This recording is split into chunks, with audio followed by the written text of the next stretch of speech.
While nearly the entire world has adopted the International Metric System of Measurement, the United States still relies on a system of measurements based on the sizes of thumbs, feet, and leaps. So why doesn't the U.S. use the metric system? Well, there were actually many attempts to convert from the imperial system to the metric system, dating all the way back to 1866, when the U.S. Postal Service, by force of necessity, had to recognize the metric gram in order to accept international mail. Shortly after, groups sprung up to introduce legislation for the metric system's nationwide adoption, but due to internal disagreement, failed. About a decade later, though, the United States signed the Treaty of the Meter, which sought to standardize the metric system internationally for trade purposes. But as talks of putting a bill through Congress gained momentum, anti-metric system sentiments also rose. Perhaps the most vocal opponent was the International Institute, which firmly believed that the imperial system was superior based on the idea that it was somehow connected to the pyramids.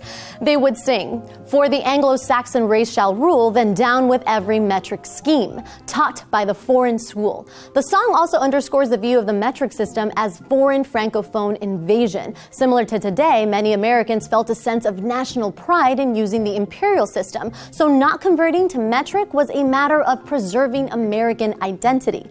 Another major argument against switching over is cost. And while it would be costly to convert in the short term, it would be less expensive in the long run. In government, the metric system has been the preferred system for trade and commerce since President Ford signed the Metric Conversion Act in 1975. Shortly after then, many schools began teaching both systems. In the late 1980s, the government even began requiring that all federal contracts be in metric. It facilitated international industry, trade, and commerce. And how couldn't it? Every single country besides Burma and Liberia had adopted the metric system, and even those two are now in transition. So adoption of the metric system in trade was essentially a matter of survival for the U.S. economy. But if this doesn't convince you that it would be less costly to switch over to metric, its non-adoption has costed the U.S. millions in the number and gravity of errors committed because of miscommunication. During its Mars meteorology mission, NASA committed one error while converting between metric and imperialist units, which cost the U.S. millions, including the loss of a $125 million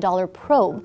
But despite the momentum within administrative levels, people stick their feet firm on the ground. Because the fact is, most of the changes instituted don't really affect Americans in their everyday lives, so they feel no real incentive to change. And even the government has stated that it has no plans to completely switch over, favoring the current dual system, dismissing pitfalls, and arguing that it gives Americans the freedom of choice between metric and imperial. Still, many believe that for practical purposes, one international standard makes a lot of sense.